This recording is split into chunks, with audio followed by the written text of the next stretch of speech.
hashtag 165, Apocalipse, estudando as profecias.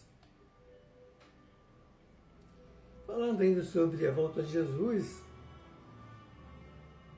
se pergunta, Jesus tem que vir invisível? Por quê? Quem é que disse, quem é que estabeleceu isso acima da vontade de Deus e acima da vontade de Jesus? E na cena final, quando Jesus sobe ao céu, que dizem os anjos aos galileus ali presentes, 500 galileus, ó galileus, o que estáis olhando? Esse Jesus que subiu ao céu diante de vós, nessas nuvens, voltará nessas nuvens do mesmo modo como que subiu para o céu. Ele já virá de forma visível. Nesse dia do advento, anunciado pelo Apocalipse, ele virá visível e todos os olhos o terão de vê-lo, inclusive todos os seus traidores, assassinos, usurpadores, mentirosos. Está no Apocalipse isso. E todos os sinais são mais que patentes. Estão claramente visíveis. Qualquer criatura com o mínimo de bom senso entende isso. Claro, aqueles de má vontade já estão perdidas mesmo.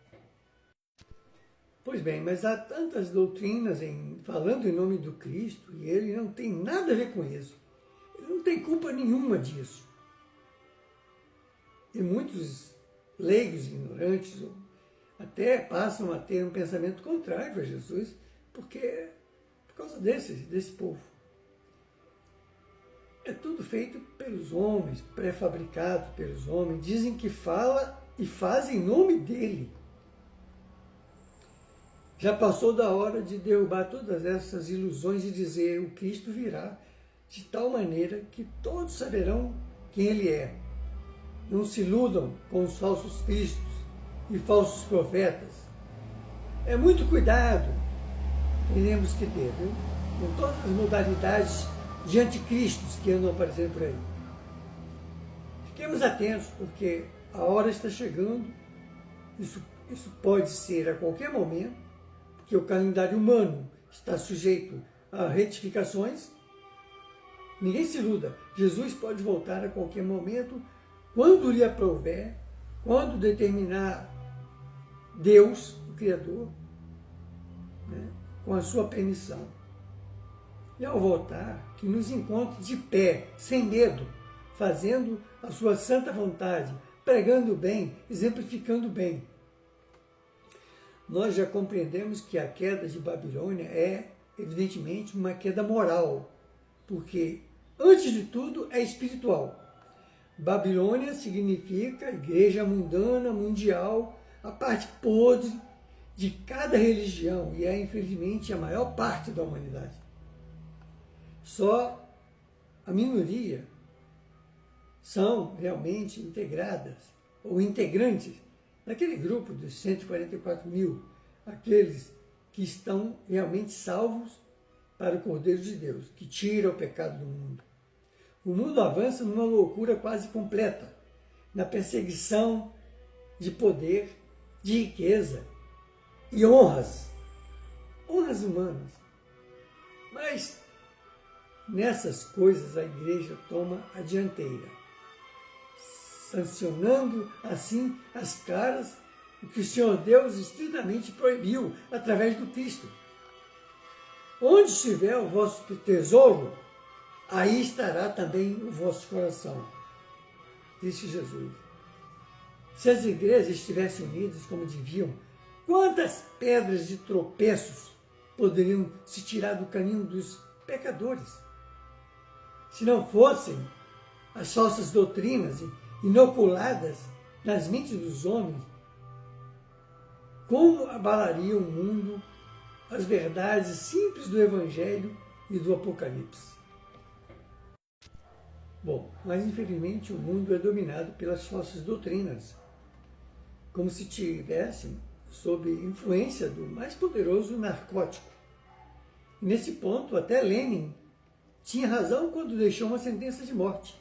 Ele disse: esse tipo de religião é o ópio do povo, é a droga do povo, é a embriaguez do povo, é o acanalhamento do povo.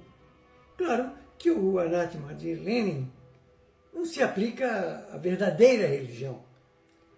Esta está acima de todas as suspeitas, de todos os anátemas. Essa é a religião dos homens, é a religião do novo mandamento de Deus, trazido por Jesus. É a religião que ama, porque não odeia, não mata, não persegue, não separa, não divide, não humilha, não mistifica, não deturpa e não é sectária. Dá ao povo o Evangelho de Jesus em toda a sua simplicidade.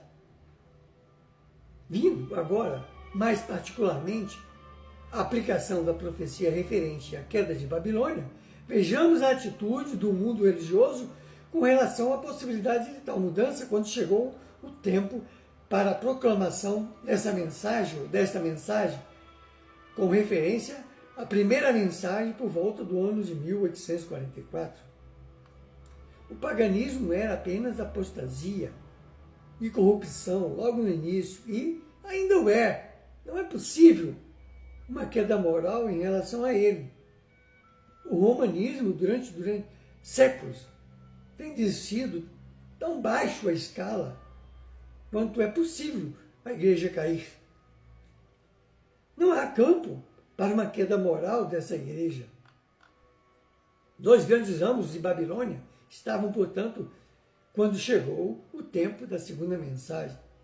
Então, baixa condição espiritual ou moral que dificilmente lhes era possível uma decadência posterior.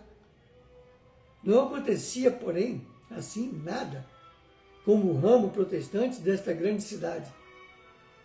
Estas igrejas que começaram a grande obra de reforma da corrupção religiosa tinham realizado um trabalho discutivelmente meritório, um trabalho nobre, tinham corrido bem durante algum tempo. Atingiram um plano moral muito mais elevado sobre as outras divisões nomeadas.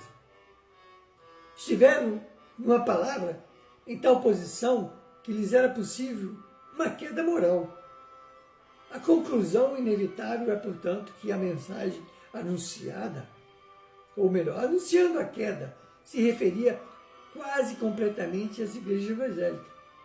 Pode-se perguntar, por que motivo é que este anúncio não foi feito mais cedo? Se tão grande parte de Babilônia, quer dizer, as divisões pagãs e papalinas, tinham caído já há muito tempo. Mas a resposta é, Babilônia, como um todo, não se podia dizer caída enquanto uma divisão dela permanecesse de pé. Não se podia anunciar, portanto, até que a mudança para pior sobreviesse ao mundo protestante e a verdade na qual está o caminho desse progresso fosse deliberadamente abandonada. Mas, quando isso se deu e uma queda moral foi experimentada, nesta última divisão, então podia ser feito um anúncio acerca de Babilônia como um todo, como nunca podia ter sido acontecido antes, né? Caiu Babilônia. Talvez convenha examinar ainda como é que o motivo atribuído para a queda de Babilônia, isto é, por ter feito todas as nações beberem do vinho da ira da sua prostituição, se aplicaria à igreja protestante no tempo referido. Prosseguimos na próxima hashtag.